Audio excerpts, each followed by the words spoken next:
Yeah, we are in a roundtable on voices and disabled persons, people in research. No, it's disability studies, human rights, and disability law. Sorry. An evolving relationship. And we have prepared this roundtable discussion by preparing their microphone is not working again. Sorry, I don't know anything about mics, but this was used to be, should be green, like this. Now, we have prepared this roundtable discussion for ourselves by putting down some questions we would like to answer. And we want to start with the question, what is our background as regards disability studies and disability human rights law? Because we have some different history background there. It's not working anymore? No. I told you it's better you just... Okay, now, better? Okay, so can I start, Rannveig? Is it okay if I start to give a little bit about my background history? Please do. They've had enough of me for the last 2 minutes, so it's much better if you start. Shall I try to hold it myself? Is that better, maybe? Yeah, if it falls down, you just Okay, help. I grab it. So I'm a lawyer. I studied law, and before I finished my study, I already was involved in the I'm from Germany, in the German women's movement, and then later I also joined and started the radical disability movement in Germany. I did my first book on disabled women in 1985 when I was still a student, and it was the first book of disabled women in Germany about being disabled, being women. And we called the book, the title was Gender Disabled, Special Feature Woman. And that was how we felt, that we felt like we were not perceived as women, but that our gender was disability. And in 1995, I had my first project. I had the first chance to work on human rights and disability. I was hired by the Dutch Council of Persons with Disabilities, and together with Jolan Theresia in 1995, I published the first book on human rights and disabled person, and I think it was one of the first books anywhere in the international law field which touched upon that issue. So that tells you a little bit how underdeveloped that field is. And then in 2001, I had the chance, together with Jared Quinn and other colleagues from the National University of Galway, to produce a background report for the Convention on the Rights of Persons with Disabilities. And that further made me kind of an expert in international disability law. And in 2002, I founded, together with other disabled people in Germany, the Organization of German Disability Studies. And then in 2010, I became a professor of law and disability studies in Germany. I had been a professor of law before, since 1998, but it was on law and administration, so very boring. And then in 2010, I managed to get a new title, which is called Law and Disability Studies, and it was the second professor chair in Germany on disability studies. And the first on law and disability studies. Yeah, and in 2015, I founded a research center called Bodies, Bochumer Zentrum für Disability Studies. So that's Bochum, that's the town where my university is. And it's the Bochum Center for Disability Studies, and our main focus is disability studies and law. Yeah, I think that's my background. Okay, thank you. So I think there are really interesting parallels in our backgrounds. One of the similarities is that I was also part of the radical feminist movement in Iceland and in the Nordic countries. alongside working in the field of disability. Actually, my first encounter with disability was when I was 15 years old. These were the good old days when children were allowed to work in Europe. So my friend, she found a summer job for us at a large institution for people with intellectual disabilities. And this was in 1965. So that's more than half a century ago. So I have been in the field for a long time, so I don't have to read history books. I am history. Well, actually, and I think the history is really important because young people think that we just arrived here, just sort of by coincidence. I mean, there is a lot of work that has been done and reforms to try to make things better, stuff like that, that has been, that is the basis for where we have arrived today. So I started working in this godforsaken institution. Nobody can tell me now that institutions are okay. I mean, if you've been there, you know. And this was actually before the ideology of normalization. Normalization was being first developed in the late 60s, really, and did not starting having effect until the 70s or 80s. And the big deinstitutionalization, for example, in my part of the world, in the Scandinavian Nordic countries, was in the early 90s. That's when many, or the institutions were closed, most of them. So it's a long struggle. Change takes a long time. And we are not very good with change. I mean, there are so many resistances to change. But I actually, long before I started my academic career in disability, I as a disability studies scholar, I worked for a long time, advocating and as an activist to change, to close the institution, to change it. Like most people, I began by trying to change it from within.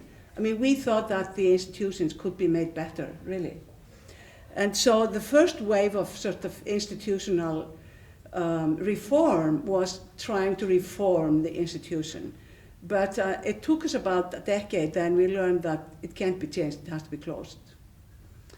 So I was a very active member of all of that struggle.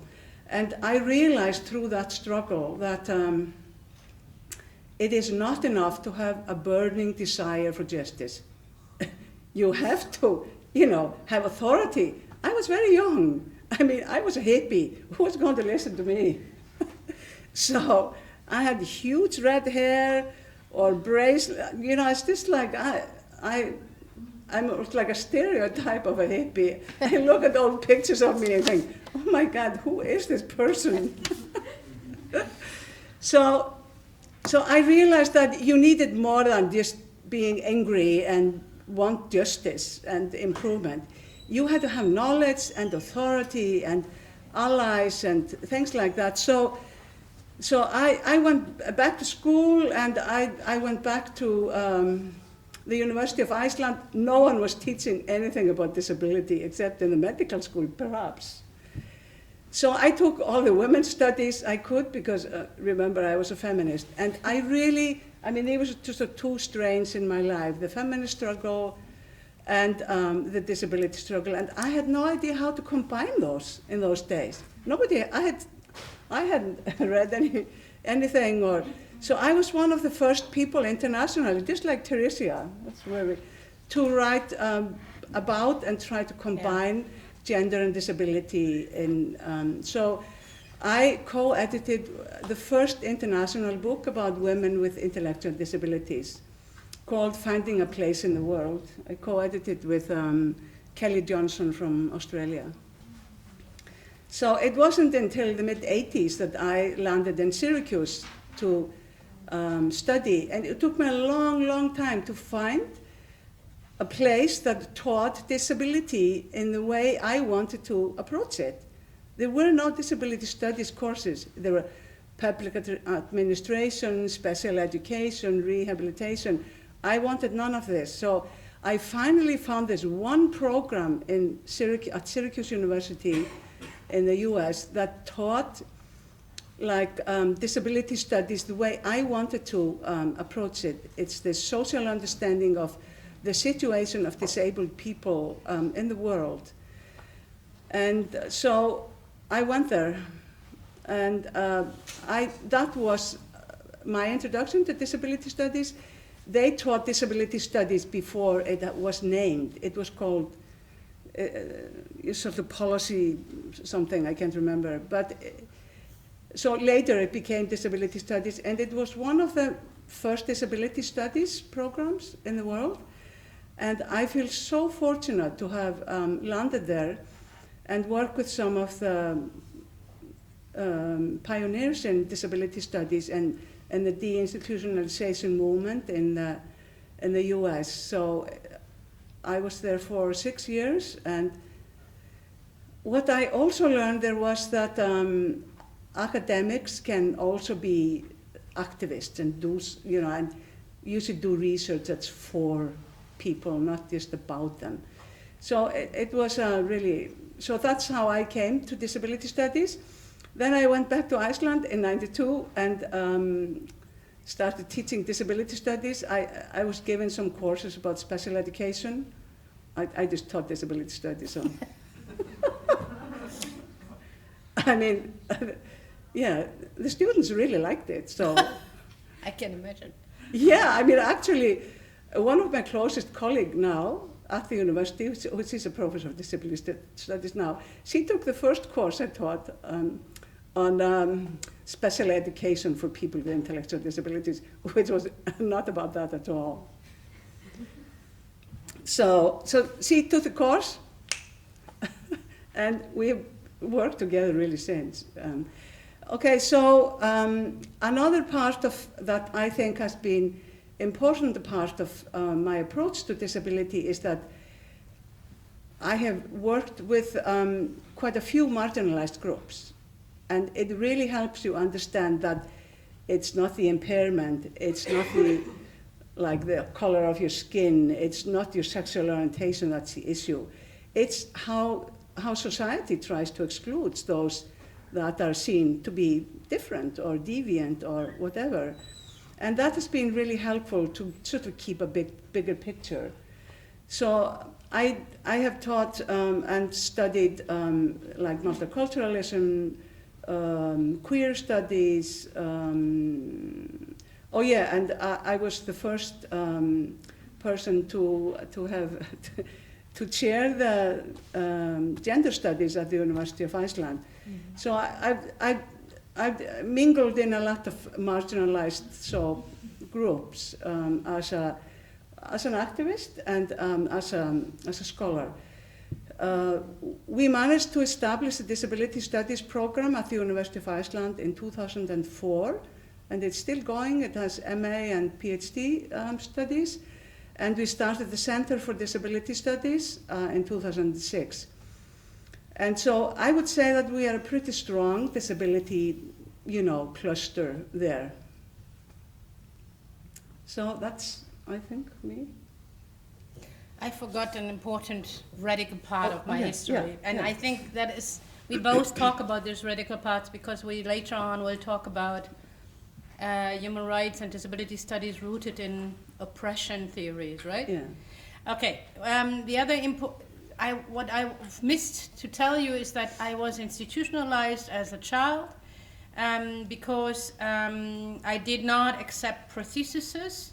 For those of you who cannot see, I have no arms.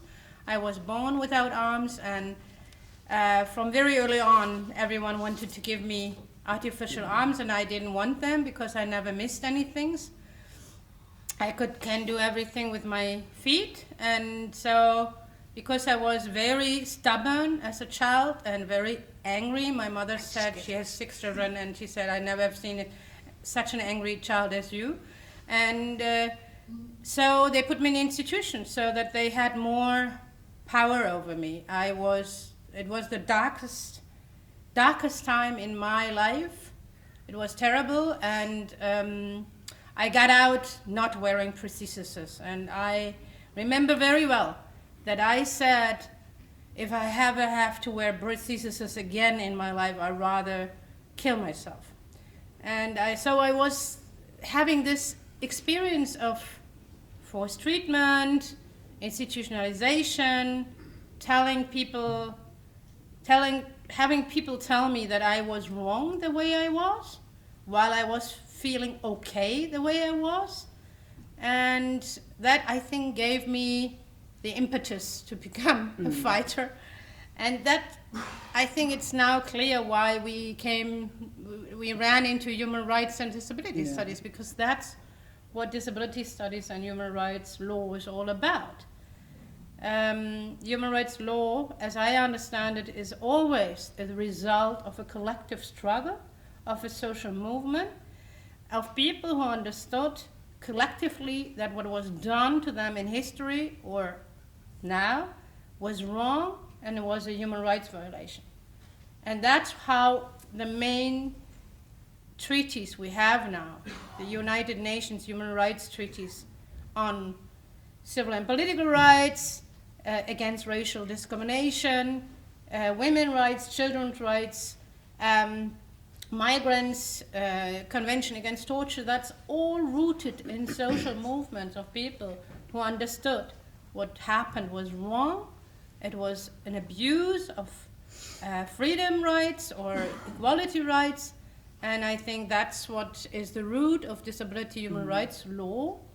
It is focused on bringing justice to disabled people who have been disenfranchised and taking away or not given rights every other person enjoys. I think, shall we move on to our next question? Sure. Oh, one more thing. I also organized in 1981 the Crippled Tribunal in Germany. And that was against the Year of the Disabled of the United Nations. And that's a little bit funny, because later on I became the chair of a United Nations committee. And in my history, I was a radical fighter against the United Nations. When in 1981, the disability movement, that was the start of the radical disability movement in Germany. We thought that this United Nations International Year of Disabled is just a fake. It's just celebrating disabled people, and in Germany there were lots of conferences where non-disabled people were striking over the heads of disabled people, and people in sheltered workshops were shown in marketplaces how well they could work. And we were so angry that we protested and stopped it all. We made marches, we blocked those conferences, and then in the end we organized what we called the Crippled Tribunal, and we called ourselves crippled because we wanted to be honest. And we said the word disabled people is just euphemism because we are treated like crippled, so let's call ourselves crippled. And on that Crippled Tribunal we had it was like a tribunal, and we accused the government and welfare organizations of violating disabled people's human rights in all kinds of areas, like institutionalization, accessibility, education. First time that disabled women spoke about being raped, and was the first time that in public it was spoken about sexual violence against disabled women. I mean, that it was possible. And it was very exciting. And so it's funny that later on I became a United Nations member, so to say, or an expert by being a committee member of the Committee on the Rights of Persons with Disabilities.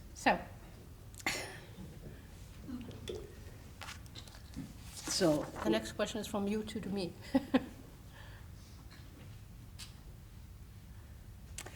Okay, so do you think that how is the CRPD connected to disability studies? How do you see the connection between the CRPD and the field of disability studies? Yeah. I in my institute bodies, we say that disability studies and human rights theory is a theoretical foundation of the Convention on the Rights of Persons with Disability. And why is that? I think there are some indicators for that. One is the making of the CRPD. The CRPD was made by disabled people in the majority, I would say. I had the honor to be in the ad hoc committee of the United Nations which drafted this convention, and you cannot imagine how many people were that. It was not only delegates from the United Nations has 193 member states, and about 120 member states participated in the negotiation of the treaty. And so that meant, 2 or 3 members of that country came to the meeting. Then there were more than 400 non-governmental organizations accredited to that ad hoc committee, and that were mainly disabled people's organizations, and mainly disabled people were presenting these organizations. I myself have never seen so many disabled people in the room, politically active, strong, experts, outspoken. It was amazing that time. Those 4 years were just an amazing time. Then there were, of course, United Nations organizations. All of you know WHO, World Health Organization, and the Office of High Commission on Human Rights, and World Bank, the International Labour Organization, UNICEF, all of them were there. And national human rights institutions. So when we started negotiating, we were about 100 people in the room, and at the end, in 2006, we were 900 people in the room. So amazingly. And I mean, maybe majority is wrong, but at least half of the people in the room were disabled people. And you can clearly say that there is no other United Nations human rights treaty which had been drafted in so actively by civil society. I mean, civil society organizations have always been involved in human rights treaty making, but the CRPD was one where really it was made by disabled people themselves, and of course it was governments who had the final say. But even government organizations had a lot of disabled people on their delegations. So that's one reason why I would say the CRPD is rooted in disability studies, because disability studies is also rooted in the social movement of disability movement. The second is that the social model of disability was the number one word in the room, the number one terminology. For 4 years, everyone saying, yes, yes, yes, we want to abolish the medical model of disability. And we all want the social model of disability. And that is something which comes from disability studies. The criticism against the medical model of disability, which means the reduction of a person with disability to his or her health status, and explaining everything with that health status, that criticism against the medical model was developed by, of course, the disability movement, but out of that disability movement came people like Michael Oliver and others who created the social model of disability, which basically means that disability is made by social factors. It's not the health status, which excludes disabled people. It is political decisions not to invite disabled kids into regular schools. It's political decisions to make transport inaccessible. It's political decisions and so on. So, and when we negotiated the CRPD, it was, I mean, I don't think that everyone in the room knew about disability studies. Rosemarie Cayes and Philip French have written a wonderful article about how misunderstood disability studies were sometimes in the room. But the phrase, this catchphrase, we want to abolish the medical model of disability, and we want to implement the social model of disability, was in the room all the time.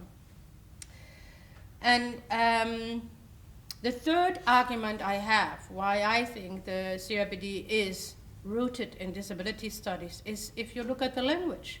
It comes from disability studies. The right to independent living you do not find in any other human rights treaty.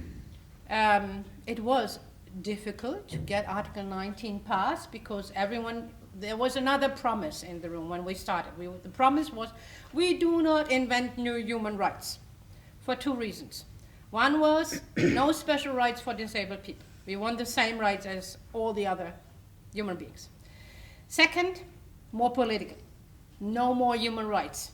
The catalog we have is enough. That was definitely, specifically, the demand of the Western industrialized countries who were incredibly afraid of the third generation of human rights, the right to development, the right to environment, healthy environment, the right to freedom, and peace, peace. And so these are the so-called collective third generation human rights, and there is a big debate about whether we still already have them or not. But that's why it was so difficult to get anything into the CRPD which was not already been in any other human rights treaty.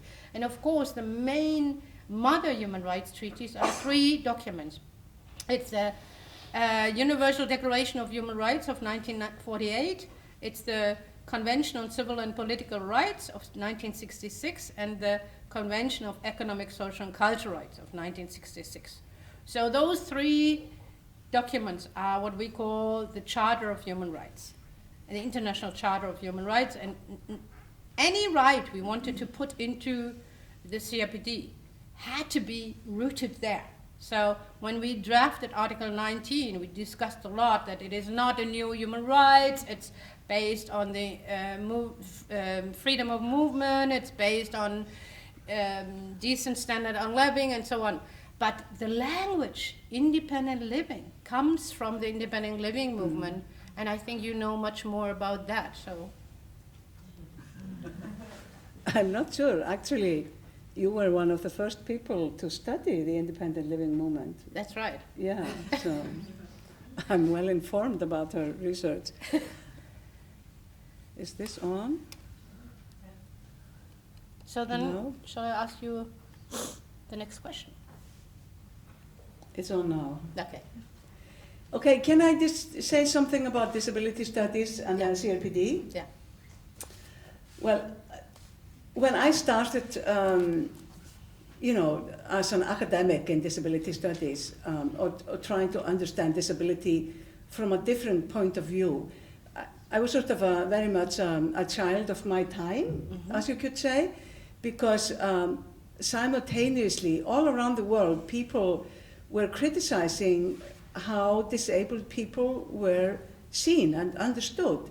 And all the scholarship focused on fixing the impairment, with theory, with the treatments or therapies or special education or surgery, whatever. I mean, these were people that were somehow broken, abnormal, and should be fixed. So there was no social science approach to disability, really.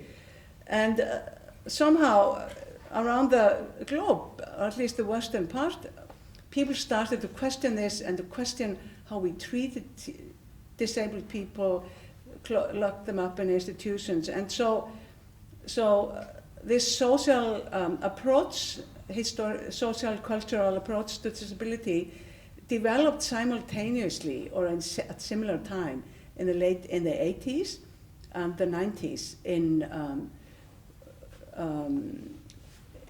many countries. For example, in the US, in Britain, and in European countries, and in Scandinavia. And the approaches were a bit different, but everyone wanted to leave this therapeutic, fixing model behind.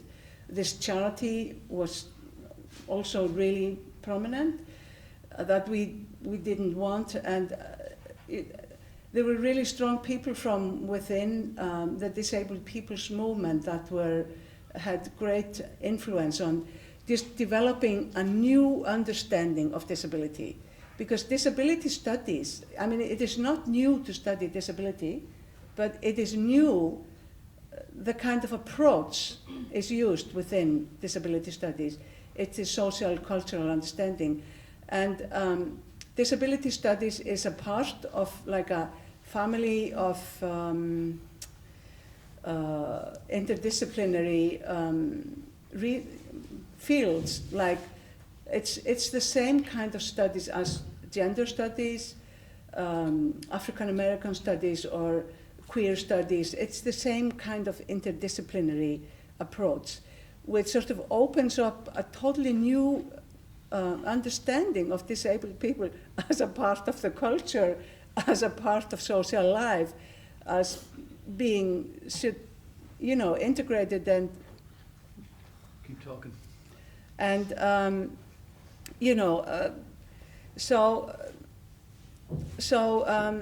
disability studies have really developed in various ways. Like in the US, it's very much in the humanities, looking into literature and art and how disabled people are, portrayed, and the images that are really powerful and stuff like that. So it's such a big difference from a few decades ago that it is quite liberating to think about disability studies today.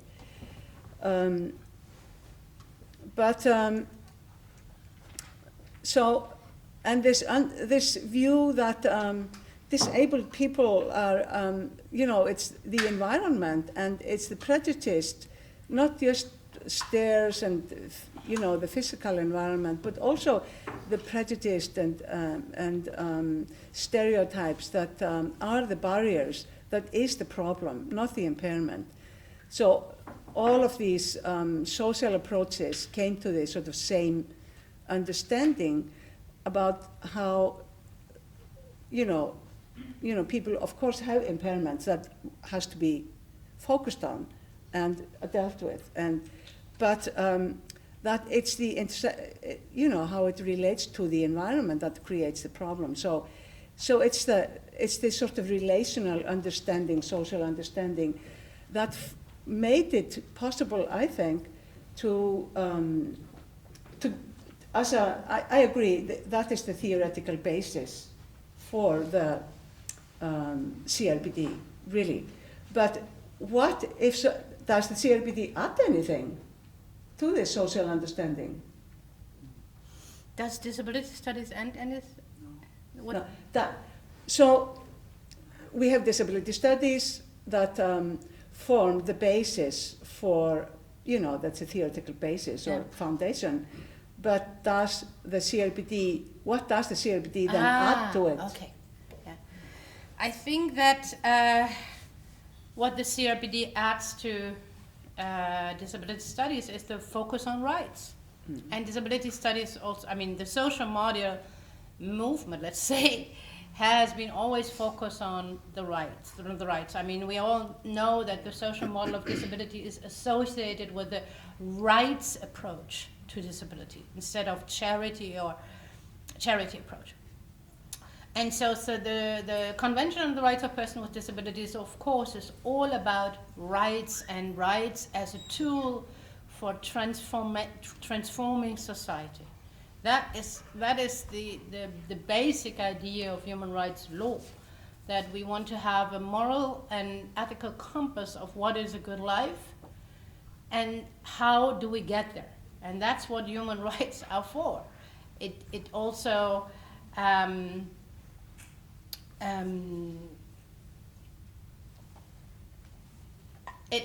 further, I would say that the CRPD has further developed the social model. I'm one of those who very much favor what I and others call the human rights model of disability. And I think that we started with the social model of disability, which the basic premise means disability is a social construct, and anti-discrimination law is the answer to that social construct. And I think the CRPD goes beyond mere anti-discrimination law. It embraces the full catalog of human rights, not only civil and political rights, but also economic, social, and cultural rights. The CRPD also addresses intersectionality.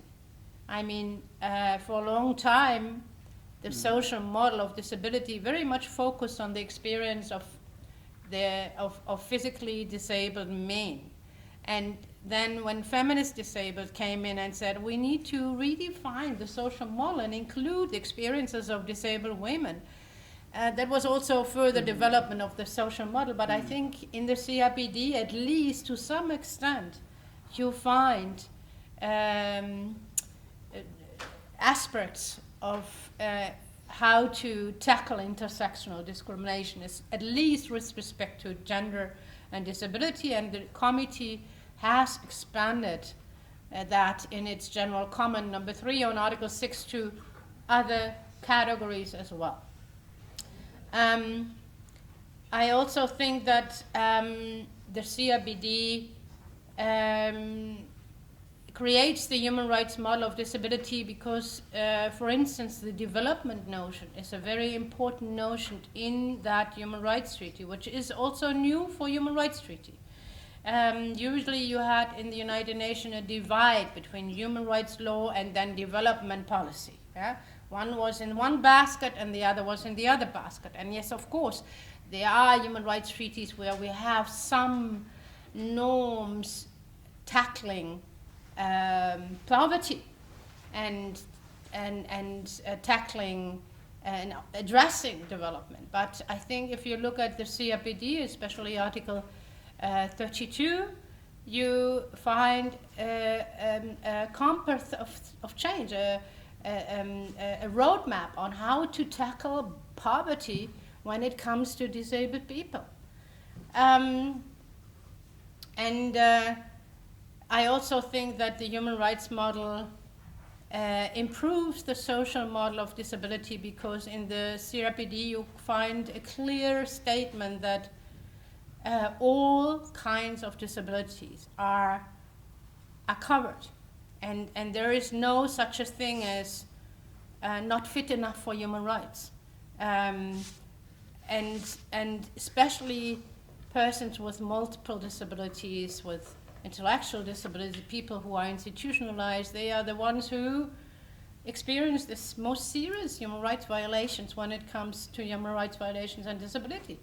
And often the social model left out the experiences of these people. And that's what I think the human rights model of disability now encompasses, that there is no one must be left behind. So I think that's the addition, and that's why human rights law and disability studies go so well together, because it is the understanding that we need to use law as a tool for social change, and that rights can empower disabled people. But also we need to change the law in order to get there, because the law sometimes itself is a social barrier, because if we define people with disabilities as legally incapable, then the law prevents us from enjoying human rights or being human rights subjects.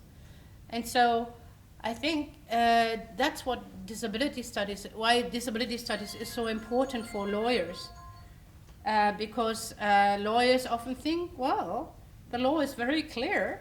If you don't have a sound mind, you cannot make a decision. And then, that decision is legally not valid. That's the law, how the law is. But the law was made by people. And it was decided that some people are regarded as legally incapable. And if you look back in history, it was not only disabled people. Women for a long time were regarded as legally incapable. Slaves were regarded as not being human rights subjects, but property of other people. And so that's what tells you that law is a social construct in itself. And if we don't understand law in this way, we will not make the transformation we need to make. So that's where I think the CRPD adds to the disability studies. Yeah. And it is all about empowering disabled people.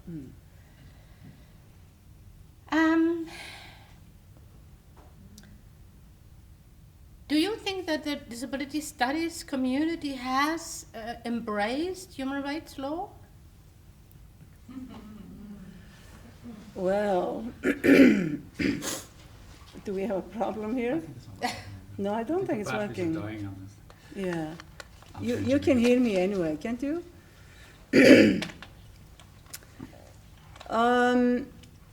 I think disability studies is an incredibly broad field and very multidisciplinary. So people are doing very different kinds of studies, focus on very different aspects of disabled people's everyday lives or cultural, existence, whatever. I agree with you, Theresia, that disability studies and disability human rights law should go hand in hand, because that is the way forward to really influence change. The change that disability studies wants to work towards, and that the CRPD sort of really expresses through international law. And now most of the countries in the world have signed and ratified this treaty, and now we are faced with implementing it. And if there is ever a problem, it's in the implementation stage. So that's where we are struggling. And in my view, lawyers tend to be too technical, like you described. The law says this, and so that's no problem. It's not illegal. She's incapable, or he, or so I think it's really important for lawyers to have this sort of social studies view and understanding when implementing the CRPD as a legally binding tool. I also sadly must say that it has disappointed me how slow and the disability studies community has been in embracing the human rights law and the CRPD. And they, it's like I had a couple of years ago, the disability movement, the leader of the disability movement in Sweden asked me to come and talk about the CRPD to them at a conference. And I said, me? Why don't you talk to the people, the disability studies people in Sweden? Yeah. And the answer was, they don't know anything about the CRPD. Yeah. So I couldn't believe it. I just thought everyone was just embracing this, and because this is really, at least for those who have this activist mindset, this is like a tool that is just really helpful and important. And I'm not sure if any of you were at the Nordic Network for Disability Research conference that was held in Iceland in 2011. That was, I organized that conference, and at that conference, we tried to get Theresia, but no, her son had a birthday, so he couldn't come. So there were disability human rights lawyers and disability studies people there. So we organized a whole strand of the conference that only focused on disability studies, disability human rights law, and the CRPD. So I've been trying, it's like, and I don't think, there's something about, it was a struggle for me to start thinking legally and understanding how human rights law work, because I'm not a lawyer. But that has actually been very revitalizing for me to do something new and be challenged in a new way. So I love this combination, and I advocate for it and try to push others in disability studies to do it. So I was very sad when I got that phone call from, or email from Sweden, because, and I don't know how the hell we, get them to do it. I often hear from non-lawyers that it is dangerous to put so much emphasis on rights, because the CRPD has not really changed the lives of disabled people yet. And it is, you put this hope in people by saying this is your human right, but then look at their everyday life, and that life is not implemented. And I think that is a misunderstanding of how law works, and it also shows us that it doesn't only take lawyers to change the world. I mean, if we would wait for lawyers, we would have no revolution ever, because lawyers are usually conservative. They're usually very afraid to change something. Lawyers like structures, they like to have something. The book tells me what is right or wrong. I don't have to think for myself. I mean, that's what, not me, of course. And not you, all of you here. But I think that is a misunderstanding of law. Law is just the normative standard. And then the implementation of law is just another story. And in order to empower disabled people, we need strategic litigation, we need education, and we need, not only educating social service providers, but also disabled people themselves. And then also empower people to think about ways to implement those human rights. I give you an example. I have started a toolkit on the CRPD with the students in my social work school, and it works like this. The students take the tool to the institution they work at, as interns or a student, and they do trainings with their staff. And then in that training, they review whether human rights violations are going on in their own institution or not. It's closed, behind doors, everyone can speak openly, and then things like this pop up. There is this couple who is a heterosexual couple living in an institution. They are allowed to live in one room. It's very modern, they allowed to have sex. But one of the couple, the woman, needs a lifter to get into bed. You know a lifter? It's a machine you have to operate. And the man is not allowed to operate that lifter because he is intellectually disabled. Because they say, well, we will be liable if something happens.